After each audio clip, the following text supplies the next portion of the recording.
Hey guys, I just wanted to reach out to you and let you know that Surewinder is still selling amazing products. Some of you guys have been dragging your feet for whatever reason. If your shoulder hurts, do not waste time. Pull the trigger. I just bought 4 or 5 of them, and we had 2 guys out. You know how much it cost me to pay for 2 guys being out with bad shoulders? We just pulled the trigger and we said, listen, everybody's going to have one on a truck. It's mandatory. You got to use it. Don't hesitate. Don't wait till your guys go down. It's going to cost you more. Buy a Surewinder. It's not every day someone invents something that changes the game. I found out about this product that I'm talking to you about, and I had to try it. So I ordered a few, and after using it, I'm sold. Now we stock them on our trucks. It's called All Brace, and it will help you sell more service and buy you time until doors come in. There's never been a greater time for a product like this. Phil has a video on his website of him cutting a door literally in half, installing the All Brace, and running it like nothing ever happened. It is literally incredible.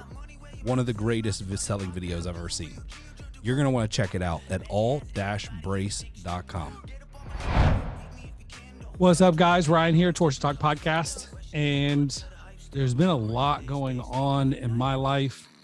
I sold my house, and that was a whole deal. So, like, I think consciously I was not prepared, and I have been postponing this moment for a long time, but I believe we're at top of market. So, but when, like, you have a dog and kids and wife and people are wanting to see your house all the time, you're having to like pack everybody up and leave, and it's just a lot. So my whole life's been upside down, and having open houses and showings and inspections and appraisers coming today, and like just chaos.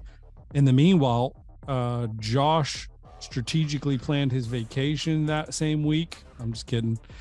Josh was off. Bree, his sister, which hence do not hire family that go on vacation together, was also on vacation. But we have a bright spot. We brought on a new girl named, I guess, can you call her a new girl? Brought on a new person, be politically correct. And her name's MJ, and we changed our strategy on training for our CSRs coming on, and really utilized power selling pros as well. And it has paid off. I mean, I think on the 3rd or 4th day, I walked in there and I was like, all right, you're on the phones. And she's literally by herself because Bree's on vacation. Well, we had Chad, but yeah, I just cut her loose, and she was panicking at first, but I just sat down and told her, I was like, look, you can't screw it up. Even if people don't book or they get mad and cuss you out, it doesn't matter. We'll call them back and apologize. Just have fun. Just have fun. She's got a dispatch background, and she, I left the room, closed the door so she could have her privacy, went back in there like a couple hours later, and she's just like she had been there for 5 years, like just on it, and had booked all the calls that came in. Got a phone call from a guy in the field talking about how awesome she was and how she did such a great job, and the customers liked her. So I think we got a good one. So I'm really excited about that. We also brought on Andy full-time, who was a part-time like project manager for commercial. We have had to let a few people go, unfortunately. And that is definitely, I think when you look at it, impacts your culture regardless, right? When you have, I think we've not yet really hired anybody who's bad culture fit. And so when you let someone go and they're still a good culture fit, it causes some confusion. But we sent out an email to everybody, which I like to do usually when we let people go, just to kind of let everybody know like where we're at with it. Let them know that they're not a bad person, and, you can still be friends with them, and, just set the expectations that, this is This is the sucky part of being in business. Um, so in the grand scheme of things, here we are. We're about to jump into our podcast, and today we've got David Mount on. And for those of you guys who don't know David, I've mentioned him quite a few times on here, but we hired him to come in. Well, we actually sent a couple guys up to him. He does Mount Onsite Training, but he does it on site and at his place. So the name can be a little bit deceiving, I guess, but it's a good name because he will come to you, which is hugely beneficial, especially if you have a training center. And I think he's got his own equipment he can bring, but we'll get into all of that. He's our guest today. And we also have Tamara. What up? What up? She's got the blurry background working today with the straight long hair. It's always this length. What motivated you to do straight? I don't know. Just got a wild hair this morning. Wild hair and went straight. I don't know. Have I ever seen you with straight hair before? All the entire time we were in Vegas, I had straight hair. 5 straight days. I do not remember those days. So that would probably have something to do with it. So David's with us. David, how are you, sir? I'm good. I'm good. Thank you for having me. Yeah, thanks for being here, dude. I know you got a busy schedule. So I want to jump right in. Tell us a little bit about Mount Training and the services that you guys offer. So we do on-site training, as you had said, and we also have trainings at our place. And we do it from residential sectional doors. We'll do commercial sectional, rolling steel, rolling fire doors. We offer certification testing from IDA on all of those. And we can come up with anything you want to train on. Such in your case, when we went down to train with you, you let me know what you wanted to work on, and I set up a program to do that. So it doesn't have to be specific to one or the other. We can train on just about everything if we need to. And in fact, I think we were down there, you had a few guys that were going to do extension spring doors. And so we added that into the mix to help them understand that. So that's kind of what we want to do, is let everyone get a chance to learn why they're doing what they're doing and how to do it safely and wherever it may be. So we were talking a little bit before the show, and we talked about MJ. I had power selling pros who we also hire for training with our CSRs participate in training MJ, our new CSR. And we were kind of talking a little bit about this before the show, but you guys know I'm big on company culture and trying to create like the best possible workplace. And one of the things that I really undervalued, well, I wouldn't say I undervalued it. I didn't quite know how to tackle it. And it felt overwhelming as an owner to look at all my departments and be like, how do I make everybody better? Like, where am I going to find time to work with the commercial guys, the residential guys, the office staff, the leadership and the salespeople? And, what I'm saying? Like, and it's overwhelming. So it felt better when I could say, oh, there's an expert for this. David, can you train my guys in the field on the technical aspect? Great. I'll train them on the sales aspect. And then it's power selling pros. Can you train all my CSRs? Perfect. And they're really good at it. Both of you guys are really good at what you do. And it also helps with motivation. The guys in the field feel more confident, and you can tell their production goes up. Like, it's more than just going through the process of training. You get, like, as an owner, there's a true ROI to it. Now, whether or not it's 100% trackable is obviously unsure. I don't know that it's 100% trackable, but if you're paying attention, you can tell that the guys have more confidence, a little bit more of a skip in their step, at least for the next, 2-3 months. They're willing and able to tackle more jobs than they did before. And they understand why they're doing what they're doing, which to me is a big deal, because it's hard to really grow unless you know why you're doing what you're doing. So what your training has done for us is boosted the confidence of our guys. We sent a couple guys up to you, David, at your training facility. We sent resi guys, we sent commercial guys. There, with a cool thing, the reason why, one of the main reasons why we sent people to you is because we bring a lot of people in from outside the industry. And what a lot of people don't know about you, David, is that if you train them, they don't have to wait. What is it, a year or 2 year period in order to take the test and get certified? Well, they do have to wait. So Do they? the residential test you can take any time.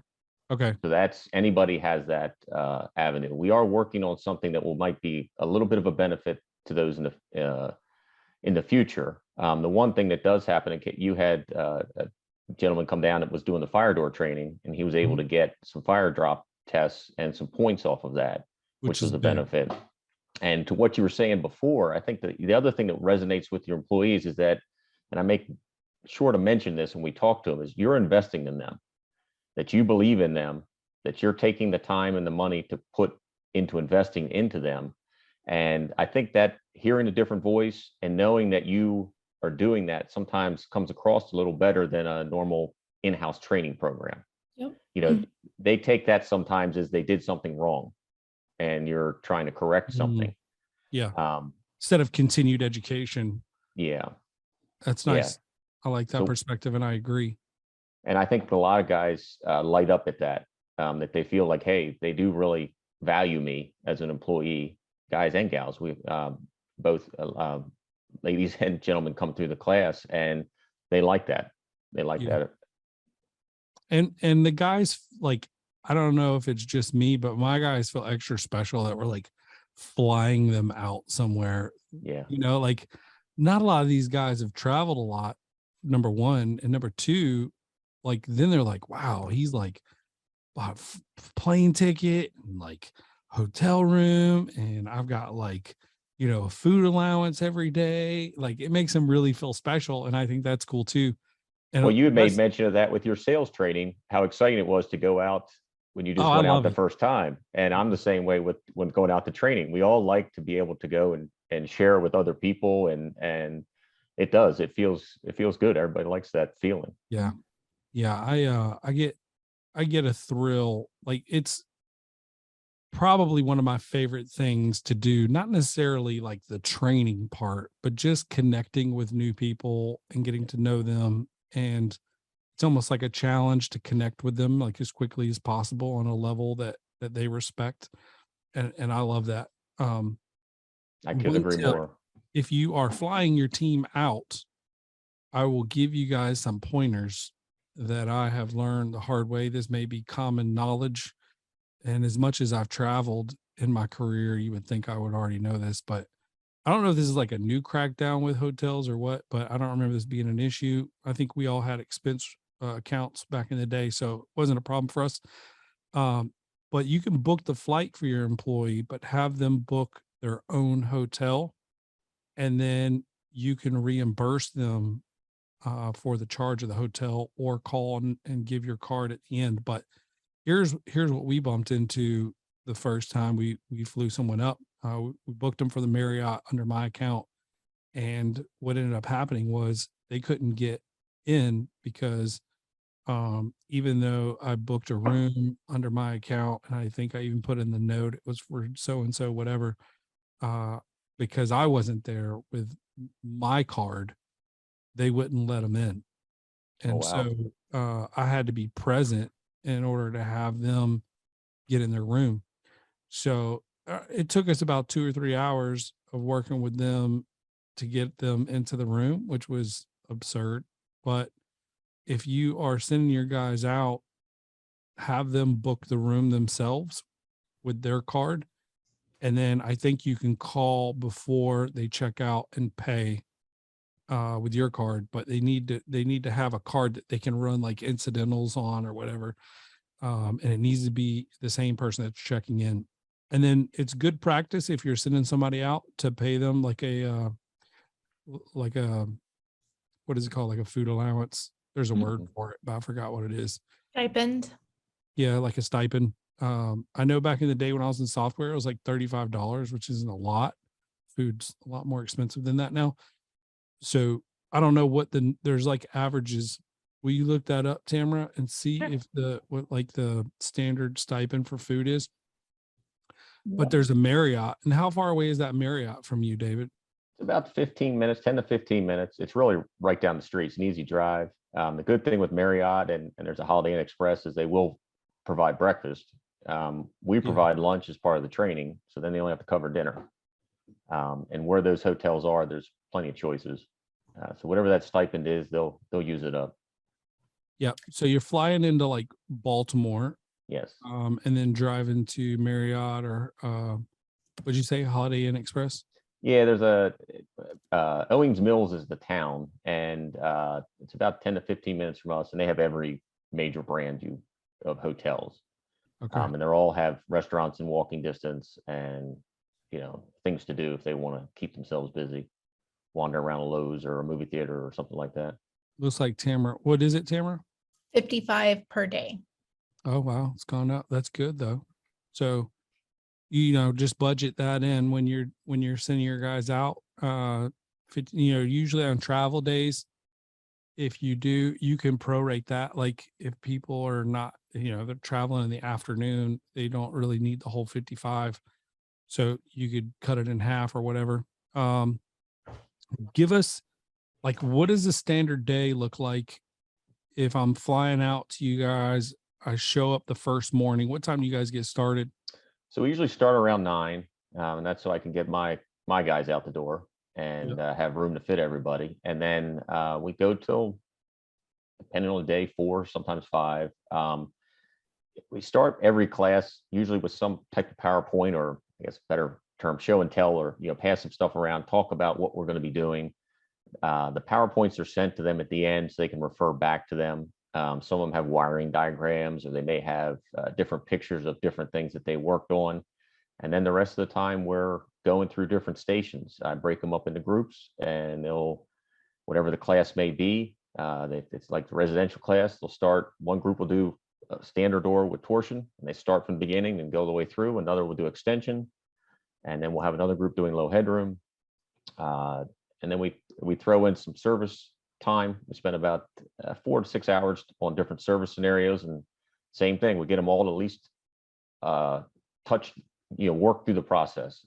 Yeah. If they're going to backwind a spring, that's one of the things we like to show. I know your guys like that with that backwinder tool. I want all of them to feel what it feels like. If they're going to use it, come along to lower a section, to change out a lower section with a cable puller, we want them all to go through it so they understand it. So if it doesn't feel right, they know it. They can stop, just get the understanding of it. And typically at the end of each one of these, we will offer them an opportunity to test, whether it's residential, commercial, rolling fire door. So maybe the last hour to 2 hours of it's 2 hours of the class, they'll have an opportunity to test, or we'll stay late. If it's a 1-day class, we'll usually start at the end of class and then they're a little bit later. So most days are 2 days, right?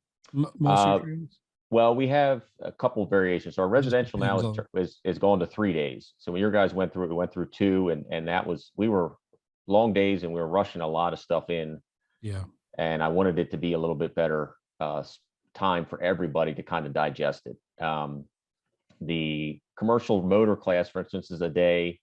Our rolling commercial sectional class is a day. And like the commercial sectional class, we take it, they already know how to put doors in. So it's just from that point on.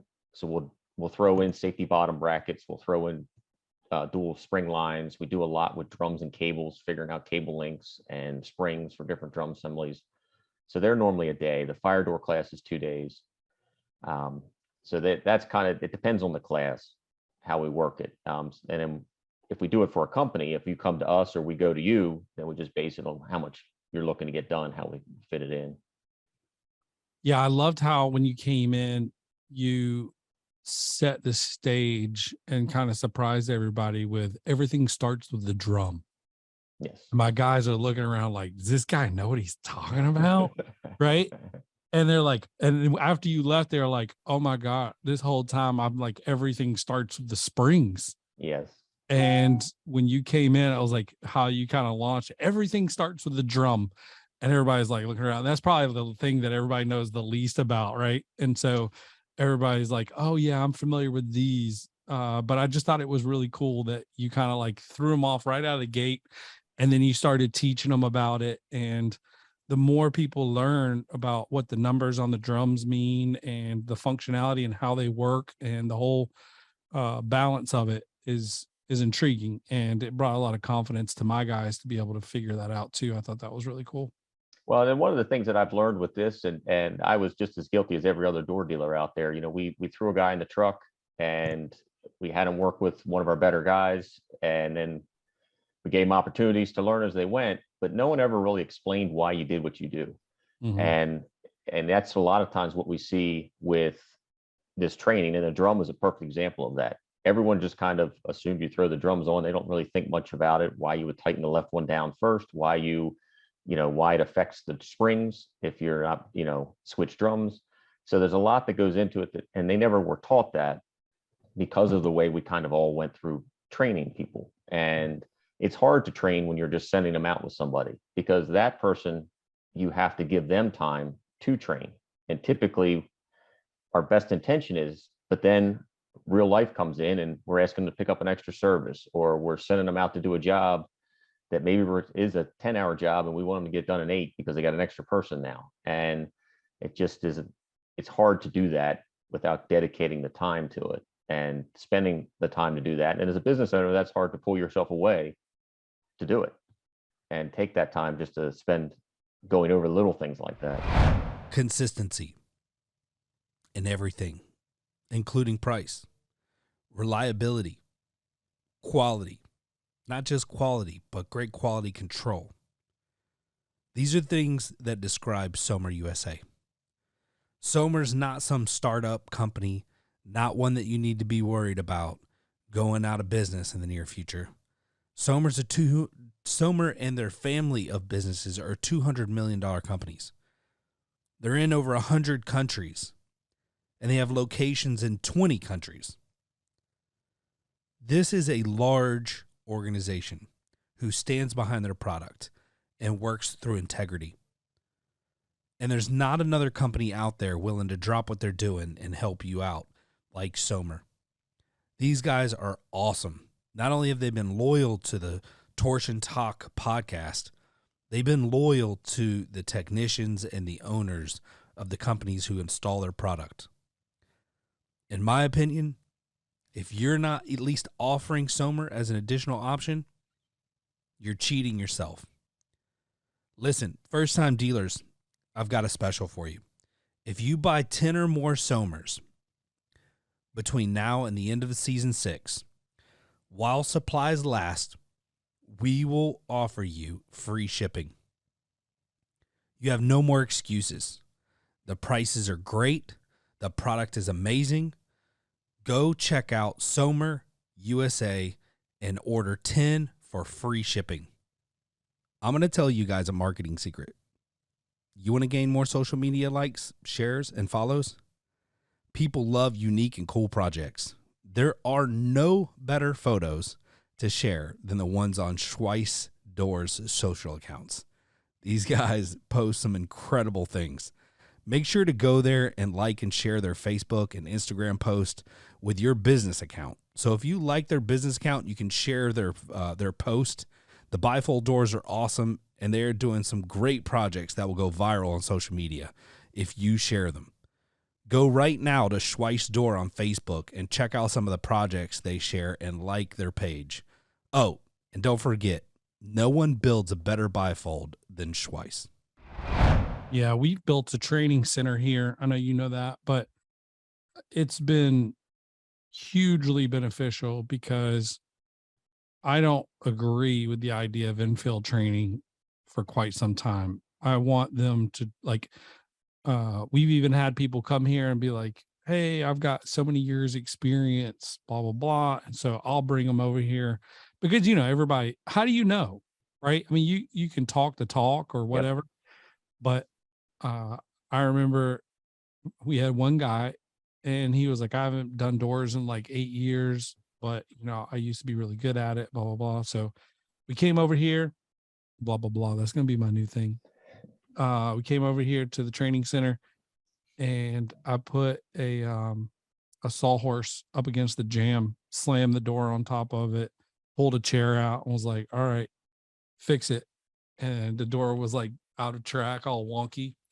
And he had it back in track and functioning properly, 5 minutes or so. And I was like, you haven't done doors in 8 years? He's like, nope. I was like, you're hired. Yeah, he knew what he was doing. He did it safely and he did it quick. And I was like, all right, you know what you're doing. I'd So, recommend anybody do what you've done there, because one of the biggest things I've found in the years I've had hiring people is if they are working with someone, they understand it. All right. They get it, but they don't have the confidence. And until they're on their own doing it, they're not going to gain it. And it's hard to put them in a situation where they have to gain it while the homeowner's there, yeah. or in an uncontrolled situation where you can do that there. Give them the confidence before they go out. A lot of the people, I think that's what happens. I've had it. I had a guy that worked with me for a while. He had some driving issues. So he was with me probably about a year. And we would come up to jobs, and let's say it was a spring change, and I would be on the phone answering phone calls, returning emails or texts, and he would go in and have it done 25 minutes. Perfect. Every time. Knew what to do, knew what spring to put on there. We sent him out on his own, and it just overwhelmed him.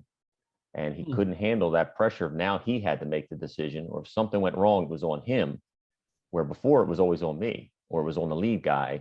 So total psychological. It is. Yeah. Yeah. That's interesting. I agree with that because, I've had installers who have done a killer job installing in here in the training center, and we send them out and it's like, they just struggle. And then you have some guys who are really good at like book smart, but then, application, actually hands-on, they struggle, but they know what to do. It's just, they struggle doing it. So you get a little mixture of everything. Yeah. And it's a little bit of that, giving them a little bit to go out and make a mistake and realize it's okay and come back in. And that's hard to do. You send them in a truck, you're expecting some results, and it's hard to give them that leeway. But the training center, at least you give them an opportunity. Here, you're by yourself. I'm going to come back in an hour, see where you are.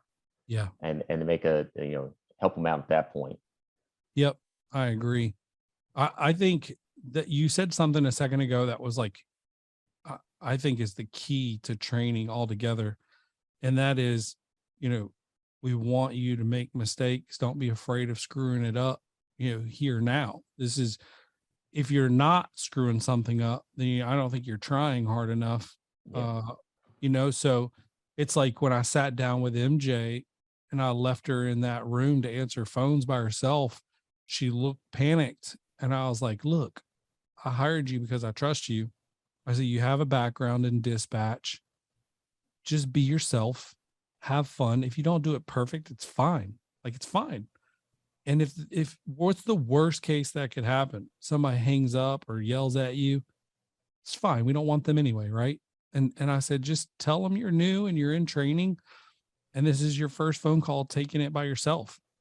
People love it. They eat it up. They're like, oh my God. Okay. And so it's so much easier when you do that, and it helps everybody relax, but don't try to hide it. I think where guys in the field, you can't really do that. You can't walk in and be like, oh, you're my first customer ever in person. And a lot of them don't want to admit they made mistakes because they're feeling that you may take them back off the road. Right. We send them out there, and so you find out a lot of times you get a call back later that they did something wrong, and you go out there and you knew better than this. Why didn't you say anything? And they're afraid to tell you they made a mistake. So you have to let that be known up front. We expect them. It's okay. And finishing the thought from the beginning, I genuinely believe one of the greatest ways to increase your culture is to invest in your people. And one of the greatest ways to do that is through training and improvement, helping them feel like you're investing in them. And what better way than to make them, better at their job? It's going to get them home sooner. It's going to make them more effective. They're going to make more money. You're going to make more money. I just feel all the way around like there are no negatives to it other than it costs money up front. Like, there's a monetary expense to it, but there is a return, like I mentioned earlier. And yeah, I might not be able to measure like every dollar, but if you do it, you will see. And this is not a paid advertisement, by the way, y'all. But I know I'm pitching it pretty hard, but it's Keep going, keep going. yeah, no, I mean, it's because I believe in it, right? And I've seen the results of what it's done. You know, I got guys that are hanging, you know, they're frustrated with me right now because I haven't signed them up for their final course or their, you know, their next certification or their training with you. And so I got to get on that. But at the same time, I mean, they're excited about it and they like it. And whether we send them up to you or we had you come in for 2 days, you spent 1 day with our Resi team and 1 day with our commercial team. I had, I don't know if you remember my project manager. She was with us part-time at that time. We just made her full-time.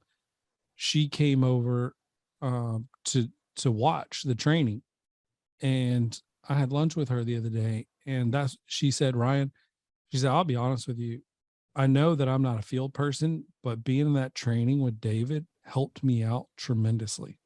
Like it helped me understand so that I knew, like when they said this part's on back order or, you know, whatever, like I had an idea. Or if the field guys are hung up and they, you know, they're telling me what the situation is, I have a better understanding of what's going on. And so even the office staff, I think, got a lot out of it. So I think it's Good. huge. And then we, on the Good. Resi side, we even had our door sales people. I like to hire people from outside the industry in all aspects for the most part. And our door design consultants, they have never been in the garage door industry before coming here. Well, one of them had a little bit of experience. His dad owns a door company, but very little. And so when you are sitting in on a technical conversation and learning how to install high lift, it makes you that much better at selling high lift.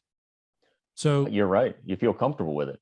yeah, if you And in think fact, you if can I remember install it. correctly, she was, we had her winding a spring, or Did back you know winding a Lynn spring. lined? Oh wow, Yeah. I didn't know that. And That's she interesting. jumped in. She wanted to learn. So That's no, awesome.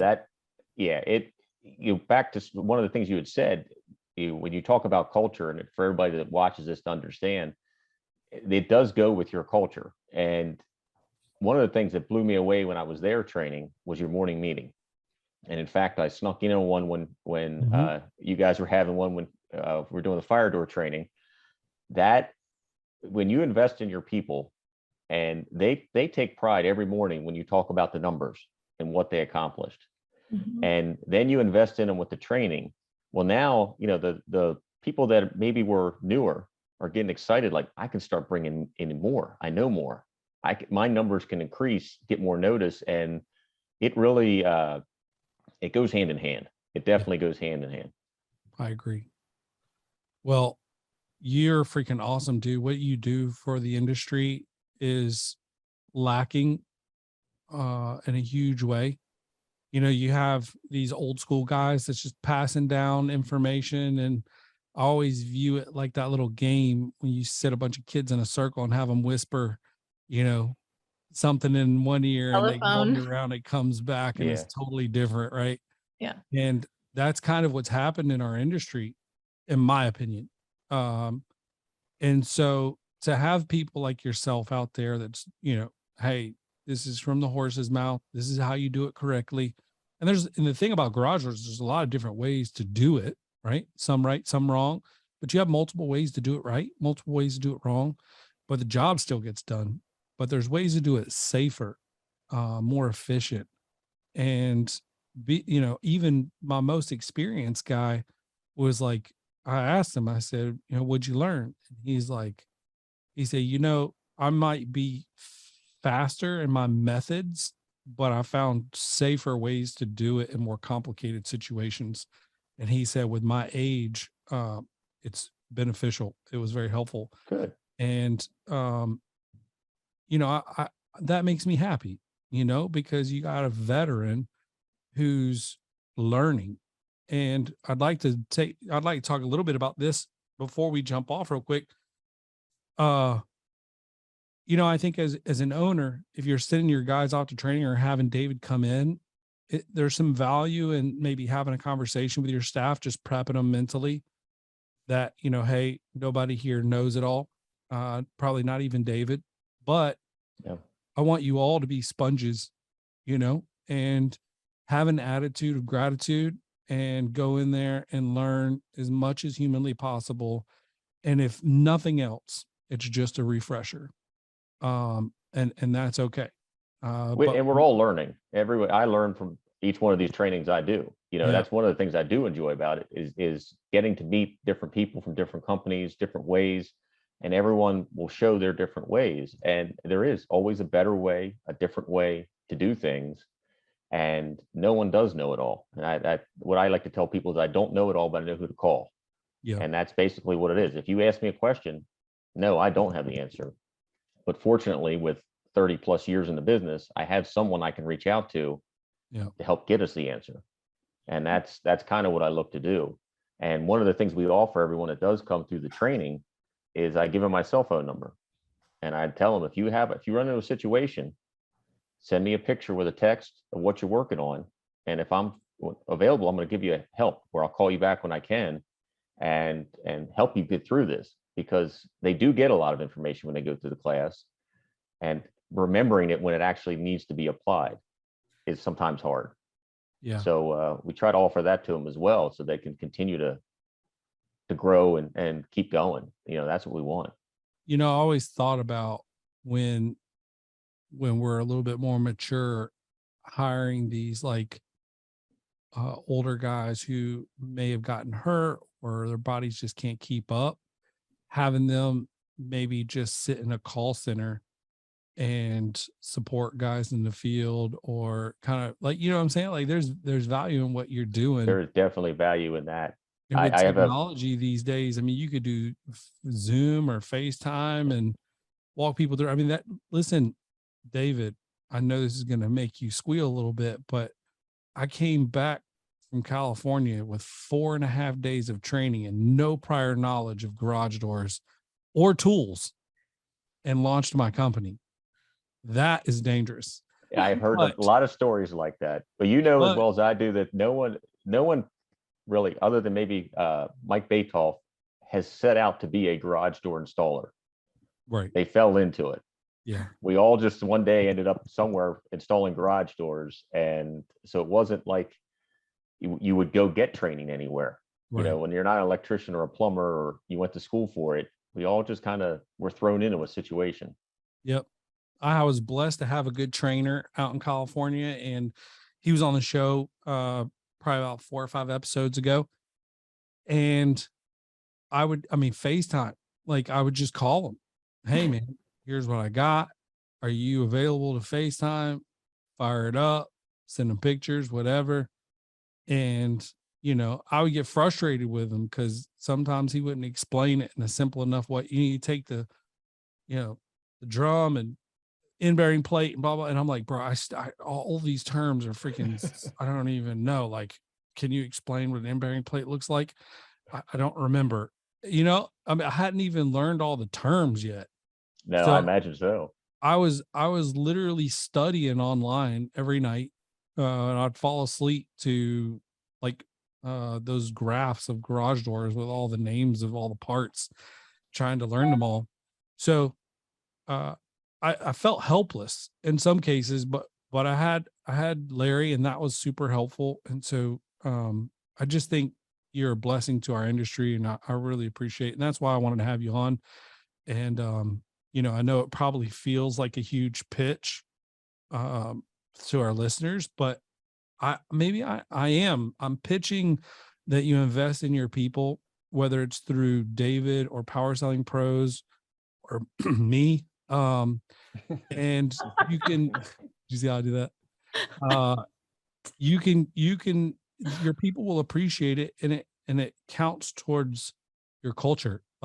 That is something that's going to improve your culture and make your team trust you more and work harder for you. And a lot of times we have to take that first step. And so I really appreciate you, David, for everything you do. And I know that you're doing it right. That's the biggest thing. And so I appreciate that. Keeping guys safe, doing it right.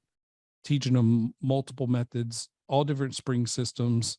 My guys even came back and told me they knew how to change out a Wayne Dalton Torque Master, which I was like, oh, well, you guys are the only ones. No one else knows here. So congratulations. But yeah, I mean, now my guys have more knowledge about certain things than even myself. And I mean, some of these new guys coming in know more than me because they've been through more sophisticated training than I have. So good job, man. Well, I appreciate that. And I appreciate everything you're doing to help spread the word. And I couldn't agree more. Get your people trained, however it is. Offer training, invest in your people. We all have that same issue of finding people. You got to invest in the ones you have. And to your point, create a culture that people want to come to you for a job. And that's up to us as business owners to do that. And so I understand that from both perspectives. But yeah, get the training, get the sales training, get the installation training, get, whatever training you can get to help your people. Because if you do invest in them, they're going to remember it. You can't be afraid that they're going to go out and be a competitor. Use it against you. Yeah. Yeah. And really, to be honest with you, I train a lot of my competitors. I have companies that send their new people to me or send their people to me. I'd rather be competing with people that were of similar thoughts and culture than someone that just grabs a pickup truck. Right. Yeah. So you got to look at it from that standpoint. If you're training them, at least you know that they're doing things right. And I would rather, raise the bar and compete against people that are of somewhat likability. That they're not going to bring the market down, but raise it up. Yep. And hey, I don't know if you've raised your prices yet, but that was a conversation you and I had that you should raise your prices. But if he hasn't, you guys better book it before he does, because the value he delivers is a lot more than what he's charging. So get in while it's still there. And so I just encourage you to check it out. Hugely beneficial. You will get a return on your investment. Send the right guys who want to learn.